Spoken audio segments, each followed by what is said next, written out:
Hey everyone, welcome back to Unstuck. This week we're talking about something that everyone deals with as an adult, but I'm going to tell you how to fix it, and that is emotional dysregulation. Whenever it feels like your emotions are dictating your life and that you're out of control and that you don't know why you repeat certain behaviors, I'm going to tell you exactly why that happens. And I'm also going to tell you how to fix it. So I'm going to lay out a problem for you. Do you ever feel like you're just dysregulated, like you have emotional swings up and down, like you have highs one day and lows the next, or sometimes highs and lows both in the same day? Or maybe you feel like your negative thoughts and emotions are controlling your day and dictating your mood day in and day out, week in and week out. Or maybe you have trouble opening up to people and feeling vulnerable and just letting people in. You might have some walls up that you don't know how they got there and you don't know how to take them down.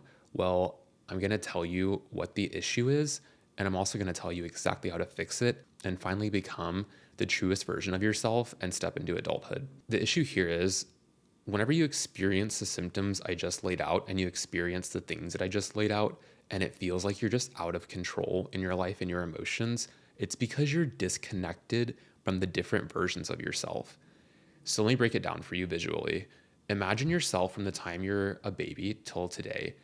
All along the way, there were like snapshots taken of you at like 5 years old, 10 years old, 15 years old.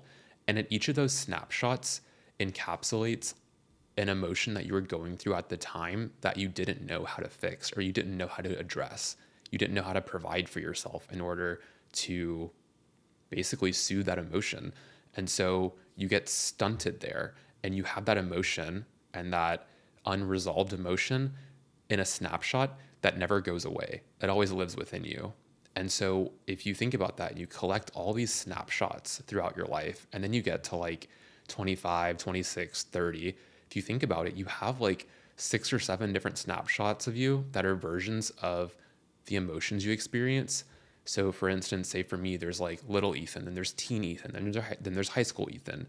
Each of those has its own set of characteristics, their own emotions, and they never got those emotions met. So for that reason, those versions of yourself keep showing up in your adult life, demanding things from you and making you succumb to whatever they want. And that's why you constantly go through life saying, I don't know why I keep doing this, or yeah, I don't know why I do this. I don't know why I act that way. I don't know why that upsets me so much. I don't know why people can't give me what I want. The reason is because all of these different versions of you have been left behind in the past and stuck there ever since that time, whenever it happened, ever since that time where their emotions and their needs weren't met.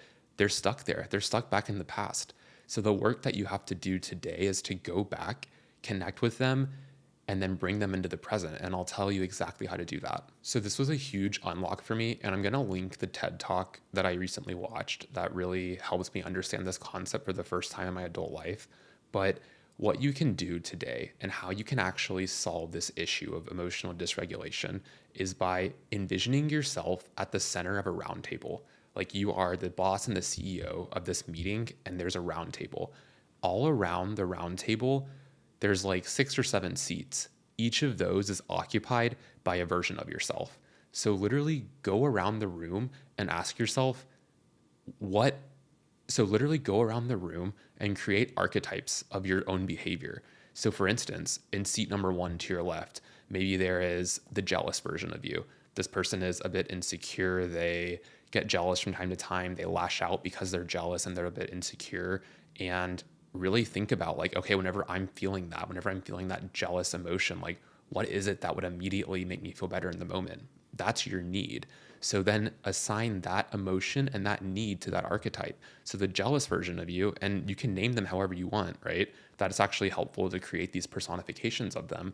So for that jealous version of you, literally, if they need recognition that they're enough and they need attention, then give that to them. You can learn how to give that to them. And I'll tell you how to do that in the future in a second. But for other examples, I'll give you some examples from my personal life. And I think about all the different versions of myself sitting around the table. Immediately to my left, I see business Ethan. He is smart. He's focused. He's the one that gets shit done. He's also anxious because of this.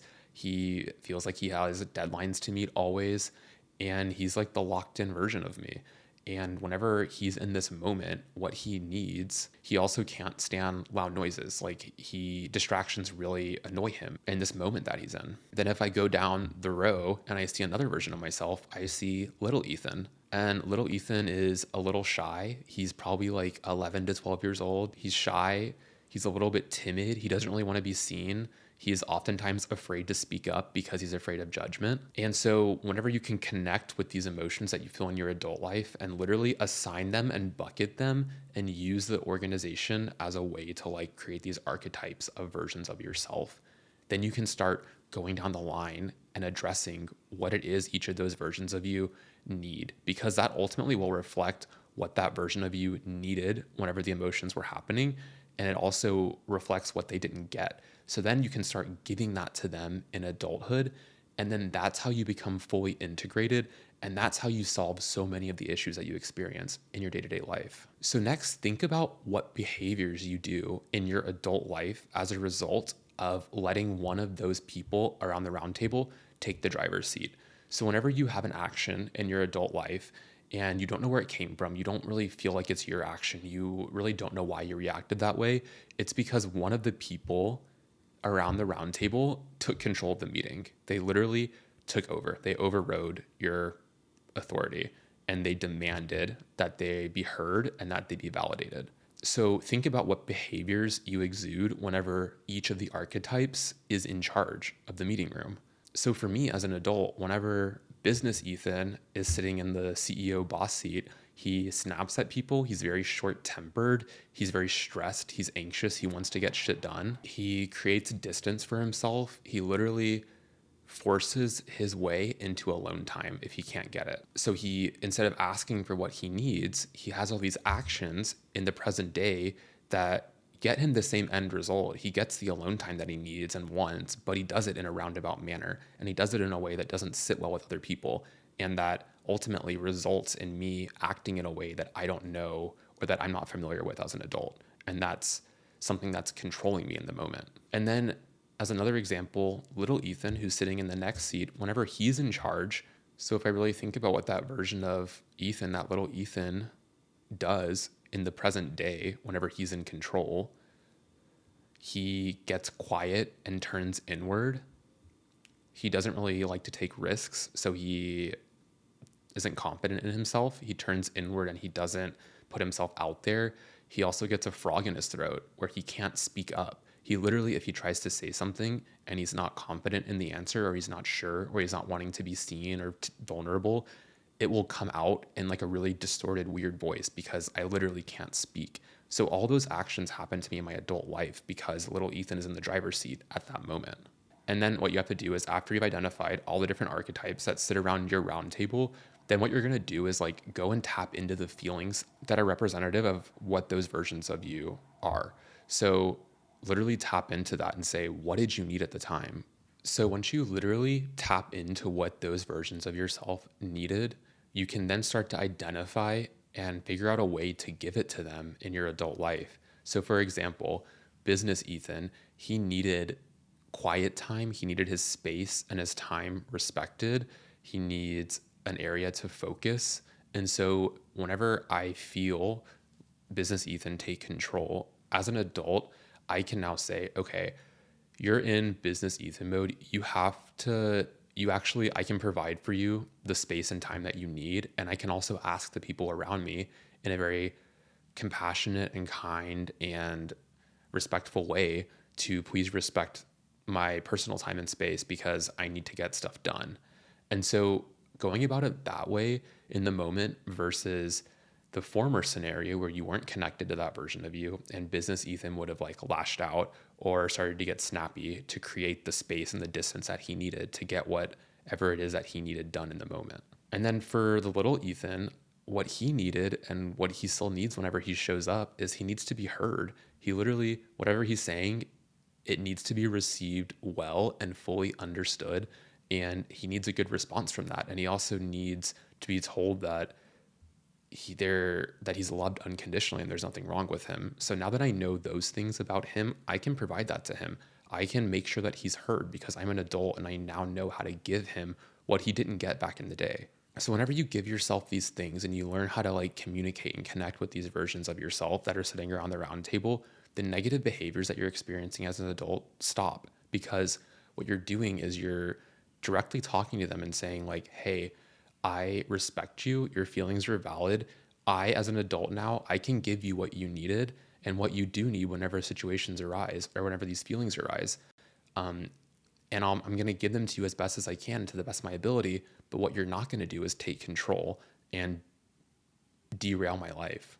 So within all of this, within this process of like identifying the versions of you around a round table and checking in with them every day, within that work is all of the buzzwordy work, right? Like inner child work, shadow work. And a lot of that seems so intangible or just like unapproachable because it just seems like too much. I don't know, at least for me, whenever I was thinking about shadow work and inner child work, I was like, I don't know where to even begin. Like there's too many resources on it.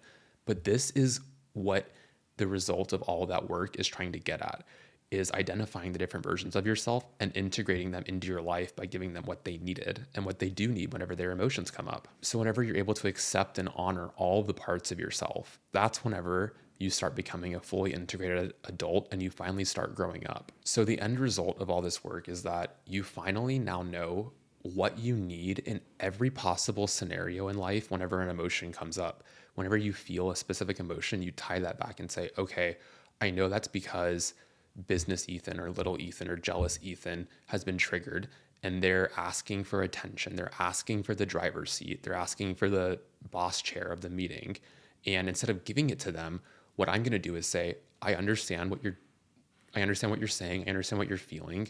I'm going to give you what you need in the moment so that it doesn't become an issue and we don't get overwhelmed collectively at the round table. So the practice here is once you've identified all those things, literally throughout the day, check in, call a quorum, literally sit down in your mind and say, okay, I'm calling a meeting at the round table of all the different versions of myself and just check in with each of them. How is little Ethan feeling today? How is business Ethan feeling? Maybe business Ethan has the day off of work, or maybe little Ethan feels a bit neglected. Whenever you can check in on all those versions of yourself, you start to like give them attention and recognition. That's whenever they start to like pipe up a little bit less. And spoiler alert, that's actually how you do the work of quote unquote loving yourself. Because at least for me, I always heard this concept of in order to be fully integrated and to be like a fully functioning adult, you have to love all of the parts of yourself, even the less savory ones. And in order to do that, I think I've interpreted that as you identify these like negative traits that you might have or you might exhibit in certain situations, and you assign them to one of your characters around the round table. And then you start addressing that need whenever it comes up and you start addressing that emotion whenever it comes up. That's how you show love to yourself. And that's how you start to accept those parts of you instead of rejecting them and pushing them away, which will make them lash out and become louder and cause more problems. You're actually giving yourself the permission to feel those feelings and also addressing them and providing them with what they need in the moment. So every morning, call your roundtable meeting and literally envision this in your mind. Look at each of the characters around the round table dead in the eye and say, I respect you. Your feelings are valid. Now that I'm an adult, I can listen to you. I can do my best to give you what you need, but I won't obey you. You aren't going to control my life. And whenever you can have that direct conversation with the different versions of yourself, it becomes a lot easier to take back control of your life and to really be able to like feel all of your emotions without having the negative consequences externally whenever they become overwhelming or whenever you don't know how to like bottle them up in certain situations. You don't know how to express them in certain situations. And this is also how you start externalizing your emotions better. So whenever you do all of this work, you begin to love yourself on every level. You begin to appreciate all the different feelings that you feel around the round table, whether they're good, bad, ugly, overwhelming, whatever they are. You now have a toolkit to actually understand that version of yourself better. And then what you've done in this process is fully brought all the versions of yourself back into the current day. You've taken a broom and you've like swept up all the different snapshots of yourself throughout life. You've collected them, you've brought them into your current day, and you are a fully integrated adult because you really know yourself deeply and you know what you need in different scenarios. So whenever you do all this work, you start to feel like you're in charge of your life again. And you actually stop questioning, why am I doing this over and over again? Or why do I have this behavior? Or why do I act like this in a certain situation? you can start to understand yourself better and say, okay, that was because teenage Ethan was triggered and he just wanted some validation in the moment. And then you give it to him. And then you also, spoiler alert again, you also then learn how to start asking other people for what you need and start asking romantic partners for what you need, parents for what you need. And whenever you do that, that's how your relationships then deepen, because you deepen the relationship with yourself, which means you can now deepen the relationship with others. You can't give to others what you can't give to yourself. And so throughout this process, you're learning how to be compassionate, be empathetic, be a loving person. So I hope this was helpful. And I really promise that this work, it's actually fun to do. It's really fun to sit down and like really envision all the characters around a round table. You can even do something funny, like go into ChatGPT and say, hey, I want you to create a picture of a round table with like 5 different versions of me, a blonde kid, and a blonde man, and have varying age groups, and like maybe make some of them wear certain colored clothes, like the jealous Ethan can wear green or whatever, and just literally create an image and like look at it and keep it in your mind and envision those and put all the different traits of yourself within those buckets. And it's just kind of a fun exercise. So I hope this was helpful. And I really wanted to teach you like how to talk to all the parts of yourself and how to talk to the worst parts of yourself and how to talk to the best parts of yourself. So whenever you start to do that, that's whenever you start to lead a more fulfilling and meaningful life emotionally. So I hope this was helpful, and thank you so much for listening. All right, talk to you next week. Bye, everyone.